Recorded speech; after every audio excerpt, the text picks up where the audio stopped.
Good morning সবাইকে। Last ক্লাসে আমরা হিস্ট্রি এবং পলিটি দুটোই করেছি এবং তার আগের ক্লাসে জিওগ্রাফি করেছি।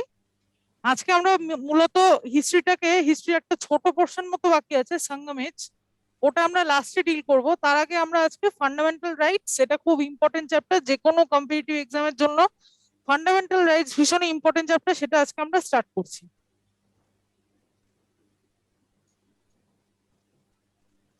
প্রথমে ফান্ডামেন্টাল রাইটস সম্বন্ধে কয়েকটা কথা বলে দিই। এটা আর্টিকেল আর্টিকেল 12 থেকে 35 এর মধ্যে রয়েছে এবং পার্ট 3 তে রয়েছে। আমরা আগের ক্লাসে কি কি শেষ করেছি? একটা হচ্ছে পার্ট 1 করেছি, ইউনিয়ন এন্ড টেরিটরি, আর্টিকেল 1 থেকে 4। তারপরে ক্লাসে আমরা কি করেছি? পার্ট 2 করেছি, 5 থেকে 11, যেটা লাস্ট কিছুদিন আগেই হলো। তো আপনারা একটু প্লে লিস্টটা চেক করে নেবেন ইউটিউবে, সেখানে রয়েছে।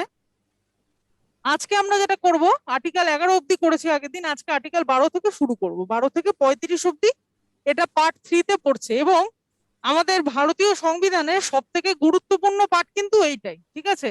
ফান্ডামেন্টাল রাইটস যদি ভারতীয় সংবিধানে না থাকতো, তাহলে ভারতীয় সংবিধানের কোনো গুরুত্ব, কোনো ভ্যালুই থাকতো না, ঠিক আছে? পুরো সংবিধানটার লাইফ লাইন হচ্ছে আজকে আমরা যেটা ডিল করব, ফান্ডামেন্টাল রাইটস, সেইটা, ঠিক আছে? কেন? কারণটা কি?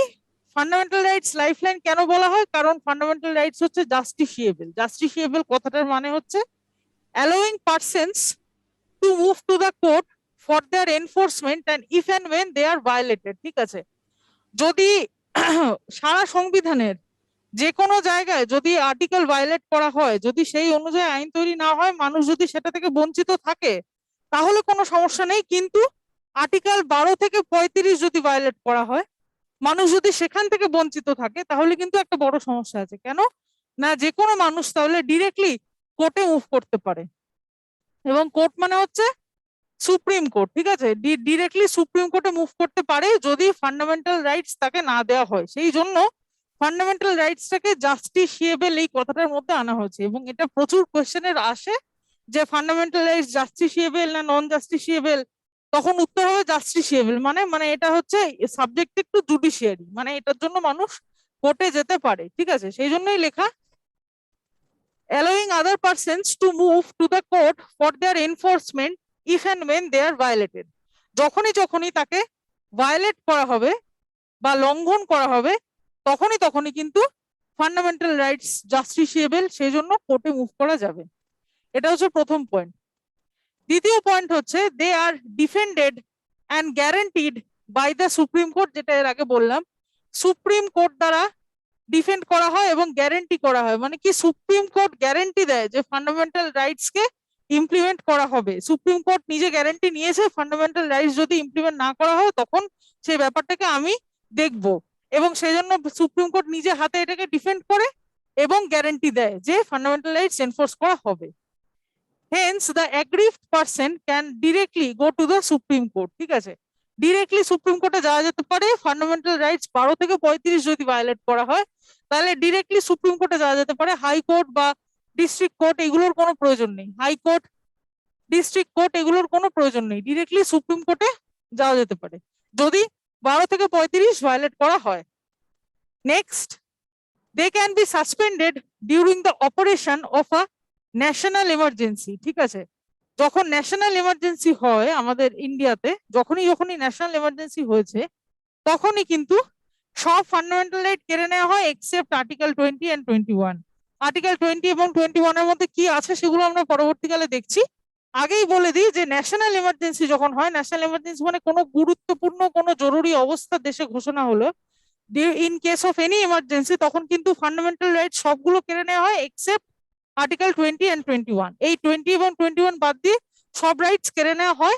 এবং তখন এমার্জেন্সির সময় কেউ যদি গিয়ে কোর্টে বলে, এর আগে আমরা যে কথাগুলো আলোচনা করলাম সেগুলো সব in case of normal situation, ঠিক আছে? নর্মাল সিচুয়েশনে পড়লে তখন কিন্তু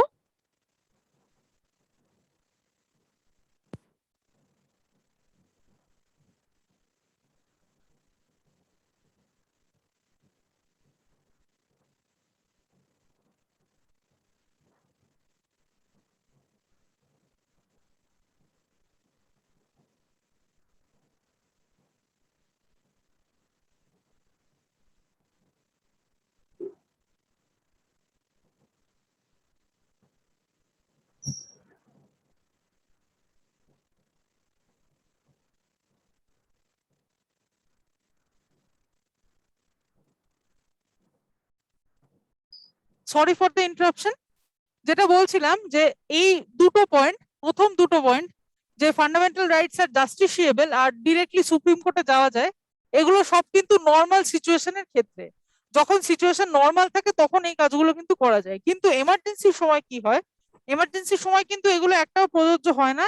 তখন কিন্তু কেউ যদি বলে যে আমার 12 থেকে 35 ফান্ডামেন্টাল রাইটস ভায়োলেট করা হয়েছে সুপ্রিম কোর্টের কাছে গিয়ে, সুপ্রিম কোর্ট তখন কিন্তু ব্যাপারটাকে গুরুত্ব দেবে না। ঠিক আছে? কেন না? তখন একটা ন্যাশনাল এমার্জেন্সি চলছে। কিন্তু দুটো আর্টিকেল বাদ দিয়ে আর্টিকেল 20 আর 21 ভায়োলেট করা হলো, সুপ্রিম কোর্ট তখনও সেটা দেখবে। আর্টিকেল 20 আর 21 সবসময় সেফগার্ডেড, কিন্তু অন্যান্য আর্টিকেল গুলো ন্যাশনাল এমার্জেন্সির সময় সুপ্রিম কোর্ট কিচ্ছু শুনবে না, কারণ তখন অলরেডি দেশে একটা ন্যাশনাল এমার্জেন্সি চলছে।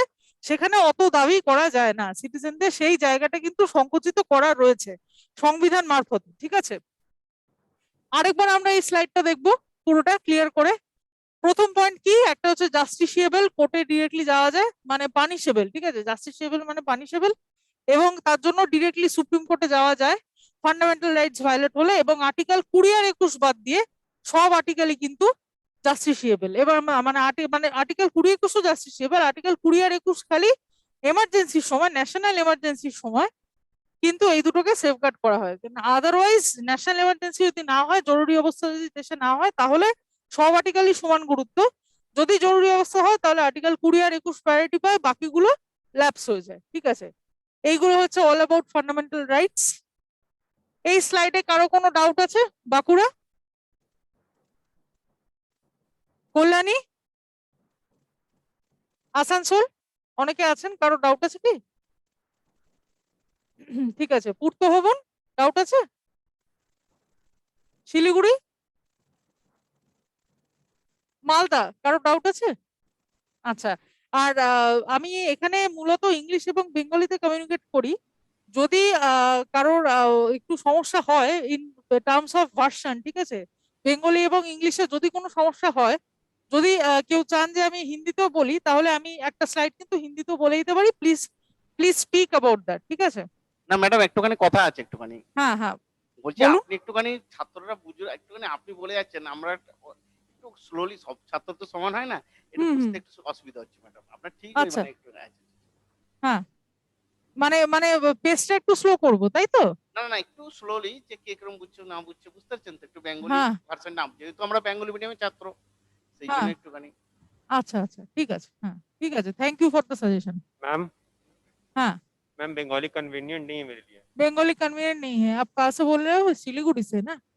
नहीं, पुर्तो बांकुड़ा। पुर्तो भवन, ओके, पुट्टो पुर्तो, ओके ओके फाइन, ठीक है। मैं इंग्लिश में और हिंदी में दोनों में हिंदी थोड़ा अगर प्रॉब्लम भी हो, इंग्लिश और हिंदी मिक्स करके मैं बोल दूंगी, उसमें कोई प्रॉब्लम नहीं है। ठीक है? हर ठीक एक है। स्लाइड तब कोई प्रॉब्लम नहीं रहेगा तो।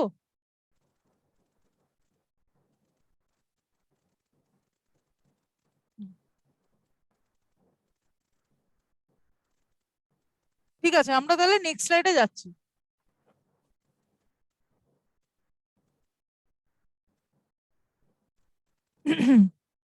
तारपरे एर आगे हमरा जेटा बोललाम, पिछले साइड में हम लोग जिस चीज को लेकर डील किया, आर्टिकल 12 to 35, उसमें हम लोगों ने क्या क्या देखा कि दैट आर्टिकल 12 to 35 अगर कोर्ट में डायरेक्टली जाए तो उसका सॉल्व हो सकता है। Court will deal with that, court will directly interfere in that, and in case of any problem court will act for that। ठीक है? And supreme court will directly act for that.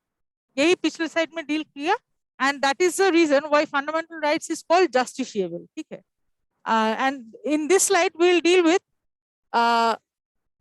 the first point, the 6 rights। okay, article 19, article 12 to 35 এর কথা বলছিলাম, তাই তো? Article 12 to 35 হচ্ছে fundamental rights, তাই তো?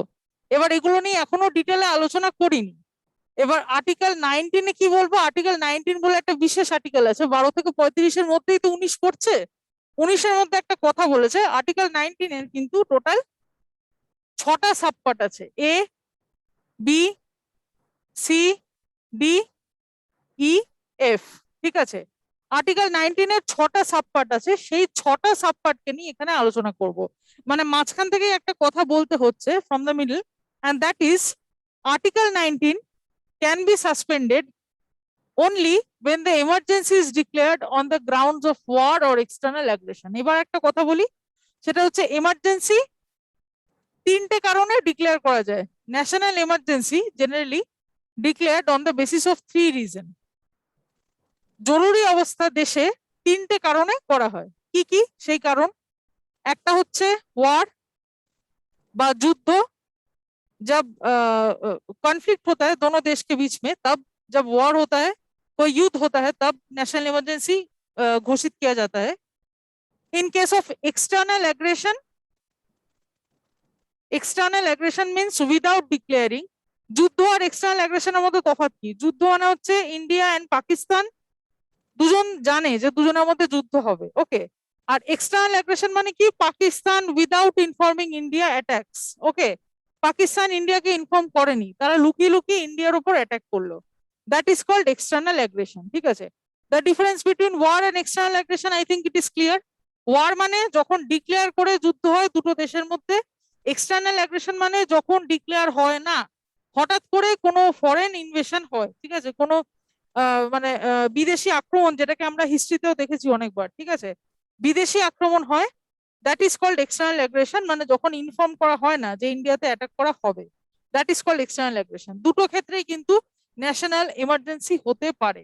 মানে অবভিয়াসলি তুমি ভাবো যে আমরা একটা সরকার চালাচ্ছি, we are dealing with a government, and suddenly war is taking place within the country, and such situation has occurred many times। बहुत बार देश में ऐसा हुआ है कि अचानक से कोई युद्ध war start हो गया है, तो that is obviously comes to the category of national emergency। হ্যাঁ, ওটা কিন্তু যখন দেশে যুদ্ধ হয় তখন কিন্তু ওটা ন্যাশনাল এমার্জেন্সি বা জরুরি অবস্থার মধ্যেই পড়ে। হ্যাঁ, সেরকম সিচুয়েশন যখন হয়, বা কেউ যদি হঠাৎ করে কোনো বাইরের শত্রু অ্যাটাক করলো ভারতকে, তখনও ওটা একটা এমার্জেন্সি সিচুয়েশন হয়। এবং আরেকটা হয় কখন?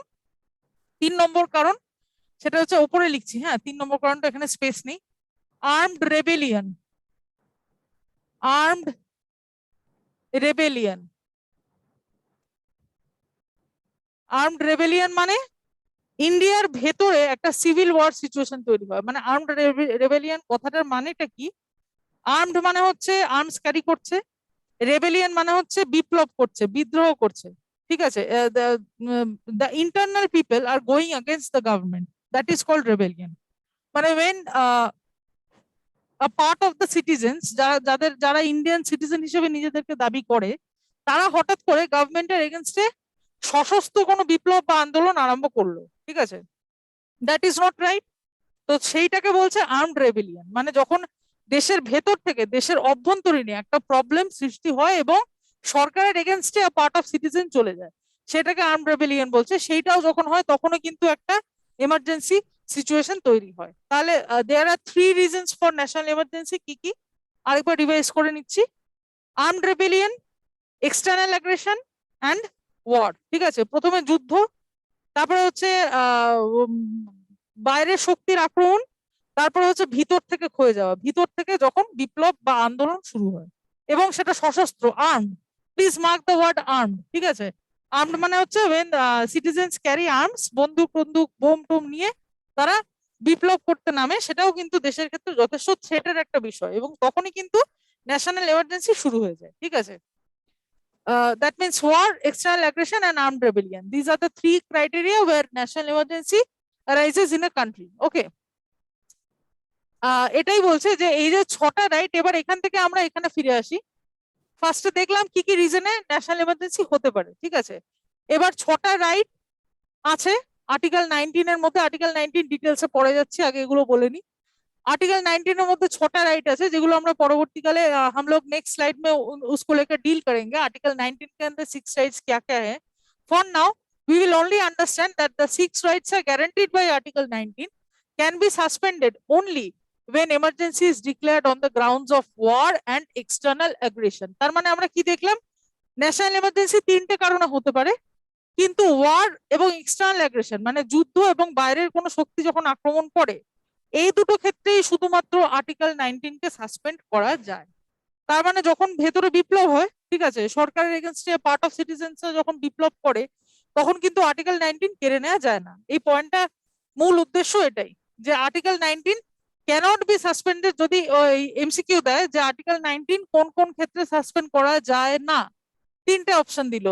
একটা হচ্ছে গ্রাউন্ড অফ ওয়ার, একটা হচ্ছে এক্সটার্নাল অ্যাগ্রেশন, একটা হচ্ছে আর্মড রেবেলিয়ন।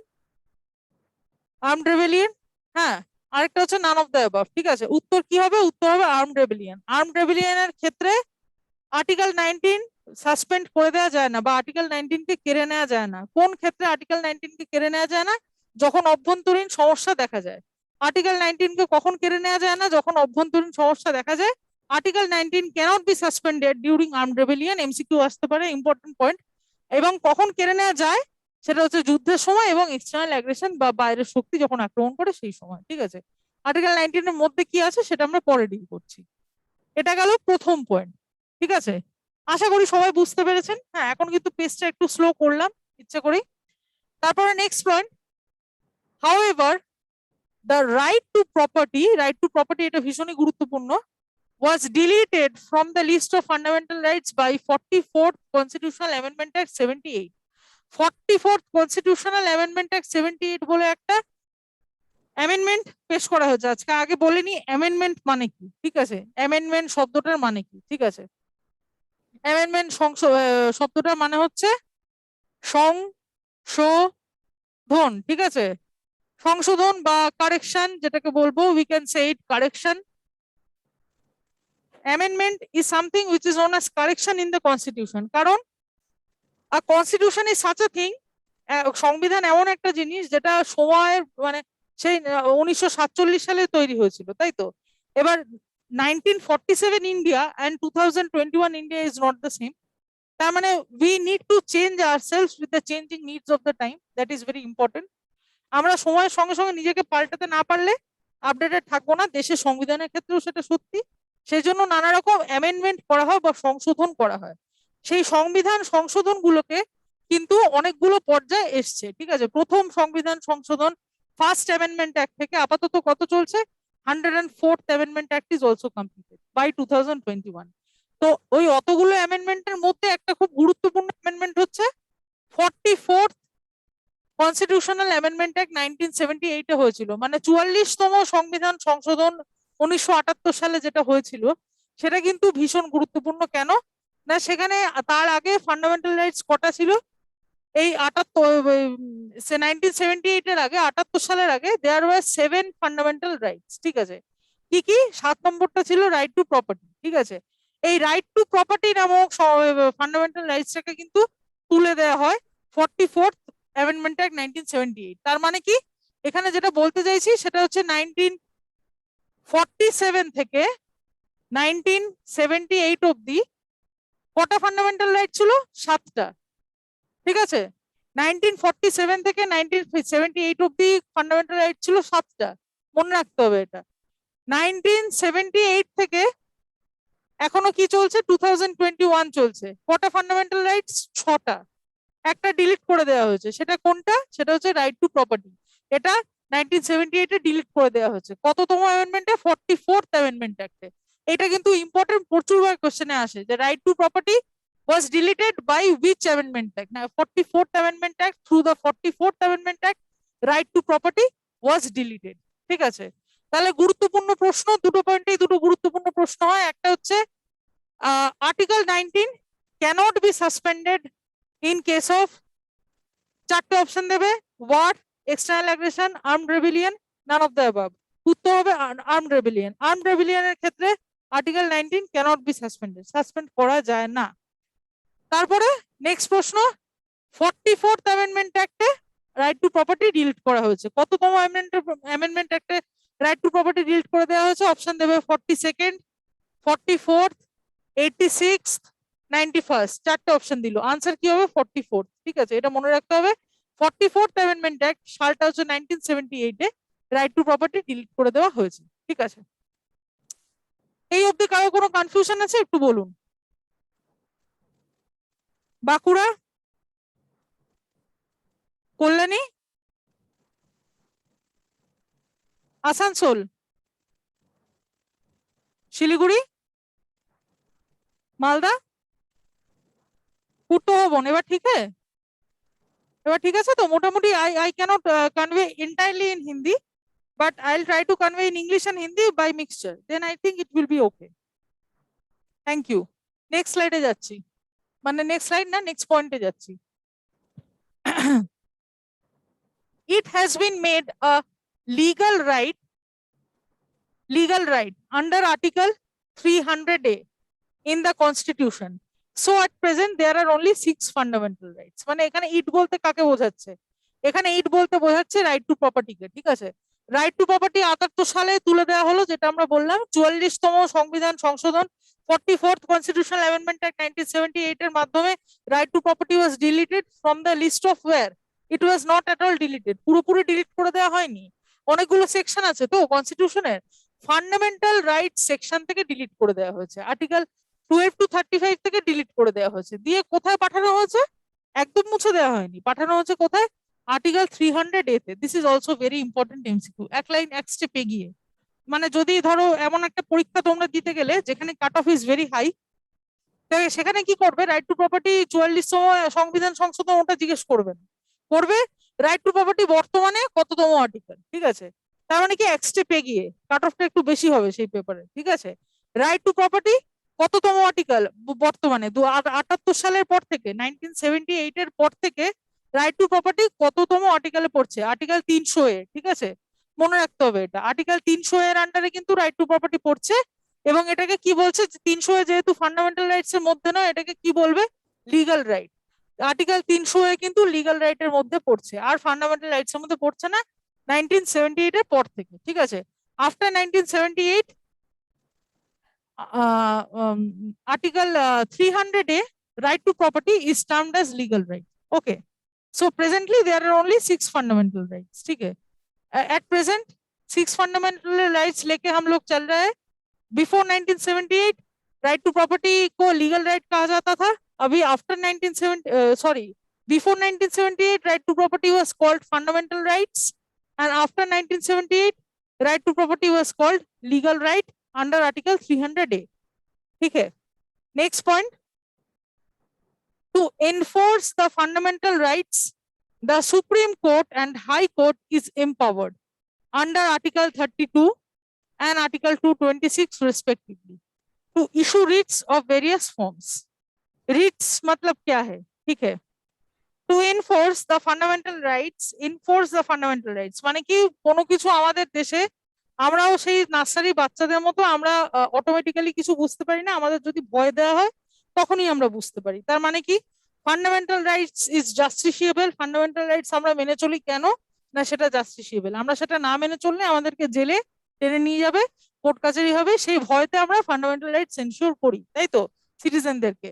এবং সেই ভয়টা কিভাবে আসে? সেই ভয়ের জায়গাটা হচ্ছে থ্রু রিটস, ঠিক আছে? কোর্ট এমনি এমনি কিছু করে না, কোর্ট কি করে? রিট ইস্যু করে, ঠিক আছে? Writ is something by which Supreme Court punishes the individual who do not ensure fundamental rights. Okay, যারা ফান্ডামেন্টাল রাইটস দিতে চাইছে না, মানে কারা দিতে চাইছে না? অবভিয়াসলি ফান্ডামেন্টাল রাইটস কারা দেয়? সিটিজেনদেরকে রাইটস কারা দেয়? সরকার দেয়, তাই তো? খুব সোজা প্রশ্ন এটা। সরকার দেয়, ইন্ডিভিজুয়াল দেয়, বিভিন্ন গভর্নমেন্ট অফিস দেয়। যখন সাধারণ মানুষ নিজের ফান্ডামেন্টাল রাইটস থেকে, মৌলিক অধিকার, বাংলায় ফান্ডামেন্টাল রাইটস বলে মৌলিক অধিকার, যখন সাধারণ মানুষ নিজের মৌলিক অধিকার থেকে বঞ্চিত হবে, কার দ্বারা? সরকারের দ্বারা, গভর্নমেন্ট অফিসেস এর দ্বারা, কোনো ইন্ডিভিজুয়ালের দ্বারা, তখন কি করবে? তখন সুপ্রিম কোর্ট রিট ইস্যু করবে। রিট বা লেখো, বাংলায় এটাকে বলে লেখো, লয়কার খ, ঠিক আছে? লেখো বা রিট ইস্যু করবে। রিট ইজ সামথিং যার মাধ্যমে আর কি Supreme Court take strict steps. Okay, Supreme Court takes strict steps when fundamental rights are violated through the form of writs, ঠিক আছে? রিট সম্বন্ধে আমরা পরের স্লাইডে আরো ডিটেইলসে আলোচনা করব। আপাতত যেটা বলার, এই যে কি বলছে এই পয়েন্টটা, to enforce the fundamental rights, fundamental rights যাতে পুরোপুরি ভাবে এস্টাবলিশড হয়, the supreme court and the high court empowered under article, supreme কোর্টকে কততম? আর্টিকেল 32, আর হাই কোর্ট হচ্ছে article 226, to issue the writs of various forms. মানে এই যে রিটের কথা বললাম বা লেখোর কথা বললাম, এগুলো দিয়ে সুপ্রিম কোর্ট তো রিট ইস্যু করে। কততম আর্টিকেলে লেখা আছে এটা? আর্টিকেল 32-এ, ঠিক আছে? আর্টিকেল 32-এ সুপ্রিম কোর্টে রিট ইস্যু করার ক্ষমতার কথা উল্লেখ করা হয়েছে। আর্টিকেল 32-এ সুপ্রিম কোর্টের রিট ইস্যু করার কথার ক্ষমতা উল্লেখ করা হয়েছে। আর্টিকেল 226-এ হাইকোর্টের ক্ষমতা আছে যে হাইকোর্টও রিট ইস্যু করতে পারে। হাইকোর্টকে এই ক্ষমতা কে দিয়েছে? সুপ্রিম কোর্ট দিয়েছে। কারণ আমরা প্রথম স্লাইডে কি পড়লাম? ইন্ডিভিজুয়ালরা ডিরেক্টলি সুপ্রিম কোর্টে চলে যেতে পারে, হাইকোর্ট বা ডিস্ট্রিক্ট কোর্টের প্রয়োজন নেই। কিন্তু সারা দেশে এতগুলো ফান্ডামেন্টাল রাইটস ভায়োলেশন কেস হয় প্রত্যেকদিন, ঠিক আছে, এত মানুষ নিজের মৌলিক অধিকার থেকে বঞ্চিত হয়, একা কি সুপ্রিম কোর্ট পারবে সবাইকে সামলাতে? না, পারবে না। মানুষ কি করবে? মানুষ সুপ্রিম কোর্টের কাছে গিয়ে ডিরেক্টলি আবেদন করবে যে আমার মৌলিক অধিকার খর্ব করা হয়েছে। সুপ্রিম কোর্ট তারপর কি করবে? সুপ্রিম কোর্ট একা একা সবাইকে সলভ করতে গেলে তো আর জীবনেও মানে লোকটা মরে যাবে, তাও তার কেস সলভ হবে না। তাহলে কি করা দরকার? তার ক্ষমতাটাকে ডিস্ট্রিবিউট করে দেওয়া দরকার। কাদের মধ্যে ডিস্ট্রিবিউট করবে? হাইকোর্টের মধ্যে ডিস্ট্রিবিউট করবে। হাইকোর্ট যদি ফিল্ডে আসে তাহলে ব্যাপারটা আরো তাড়াতাড়ি জাস্টিসটা ডেলিভারি হতে পারে। সেই জন্য হাইকোর্টকে সুপ্রিম কোর্ট ক্ষমতা দিয়েছে। লোকে কিন্তু সুপ্রিম কোর্টে যাবে না, লোকে ডিরেক্টলি এই ব্যাপারটা কিন্তু কনফিউজ হওয়ার জায়গা থাকে, ঠিক আছে। People will not go to high court in case of violation of fundamental rights. Okay, people will not go to high court, people will go to supreme court. Supreme court will ask high court to issue writ under article 226. Okay, supreme court will ask the high court under article 226 to issue writs of various forms. Writs মানে কি? Step নেবে, ঠিক আছে। Ritz মানে হচ্ছে পদক্ষেপ নেবে, যুক্তিযুক্ত পদক্ষেপ নেবে, যাতে মৌলিক অধিকার খর্ব হয়েছে সেটাকে আবার ঠিক করে ফিক্স করে দেওয়া যায়। হাইকোর্ট নেবে আন্ডার 226 আর্টিকেলে লেখা আছে হাইকোর্টের ক্ষমতার ব্যাপার রিট ইস্যু করে, এবং সুপ্রিম কোর্টের ক্ষমতার ব্যাপার লেখা আছে আর্টিকেল 32-এ, ঠিক আছে, রিট ইস্যু করার ক্ষমতা। রিট ব্যাপারটা কি সেটা পরে দেখছি। আরেকবার পড়ছি, টু এনফোর্স। এনফোর্স মানে হচ্ছে, আচ্ছা আর একটা কথা বলছি, পুরো এই যে এই স্লাইড গুলো যেহেতু ইংলিশে লেখা থাকে, আপনারা রিড করবেন সেই জায়গাগুলো যেগুলো কিওয়ার্ডকে ইন্ডিকেট করছে, ঠিক আছে। প্রত্যেকটা ওয়ার্ড যে একেবারে খুঁটিয়ে খুঁটিয়ে বুঝতে হবে তার কোনো ব্যাপার নেই। যে এনফোর্স কত শব্দটার মানে কি, এটা বাড়ি গিয়ে ডিকশনারি দেখে নিলেও হয়ে যাবে, ঠিক আছে। এই এনফোর্স শব্দটা আটকে না থেকে পরের লাইনে কি লেখা আছে সেইটাকে আমরা ইন্টারপ্রেট করার, কম্প্রিহেন্ড করার চেষ্টা করব, ঠিক আছে। এনফোর্স মানে হচ্ছে প্রয়োগ করা, ঠিক আছে, প্রয়োগ। To enforce the fundamental rights, the Supreme Court and the High Court is empowered. Empowered মানে ক্ষমতা দেওয়া হয়েছে, ক্ষমতা দেওয়া হয়েছে। The Supreme Court is empowered under Article 32, supreme কোর্টকে 32 এর আন্ডারে এবং হাইকোর্টকে 226 এর আন্ডারে ক্ষমতা দেওয়া হয়েছে যে সে লেখো বা রিট ইস্যু করতে পারে, ঠিক আছে। এই দুটো আর্টিকেল আবার পড়ছি, পুরো স্লাইডটা একবার পড়ছি, ঠিক আছে। 6টা ফান্ডামেন্টাল রাইট আছে আর্টিকেল 19-এর আন্ডারে, 6টা সাবপার্ট আছে, মানে 19(1), 19(2), 19(3) এভাবে 19(6) অব্দি আছে, ঠিক আছে, 19(6) অব্দি আছে। এই 6টা কিন্তু সাসপেন্ড করে দেওয়া যায় কখন? 3টে গ্রাউন্ডে। একটা হচ্ছে ওয়ারের গ্রাউন্ডে সাসপেন্ড করে দেওয়া যায়, একটা এক্সটার্নাল অ্যাগ্রেশনের গ্রাউন্ডে সাসপেন্ড করে দেওয়া যায়, কিন্তু আর্মড রেবেলিয়নের ক্ষেত্রে সাসপেন্ড করে দেওয়া যায় না। আর্মড রেবেলিয়নের ক্ষেত্রে সাসপেন্ড করে দেওয়া যায় না, ঠিক আছে। পরের ইয়েটা কি, কিওয়ার্ডটা কি? রাইট টু প্রপার্টি, যেটা কিনা 44তম অ্যামেন্ডমেন্টে ডিলিট করে দেওয়া হয়েছে 78 সালে। সেইটা পরবর্তীকালে 300-এ লিগাল রাইট হিসেবে ইমপ্লিমেন্ট আবার করে দেওয়া হয়েছে, ঠিক আছে। তো বর্তমানে কি রাইট টু প্রপার্টি হচ্ছে লিগাল রাইট 300-এ, আর ফান্ডামেন্টাল রাইটস কটা? 6টা, ঠিক আছে। এই পার্টটা ক্লিয়ার আশা করি। তারপরে কি, ফান্ডামেন্টাল রাইট এনফোর্স করার জন্য সুপ্রিম কোর্ট লেখো জারি করতে পারে, রিট জারি করতে পারে আর্টিকেল 32 এর আন্ডারে, হাইকোর্ট রিট জারি করতে পারে 226 এর আন্ডারে। রিট জিনিসটা কি এরপরে আমরা দেখছি, ঠিক আছে। এই স্লাইডে কারো কোনো প্রবলেম আছে কিনা একবার বলুন। বাঁকুড়া, কোনো প্রবলেম আছে বাঁকুড়া?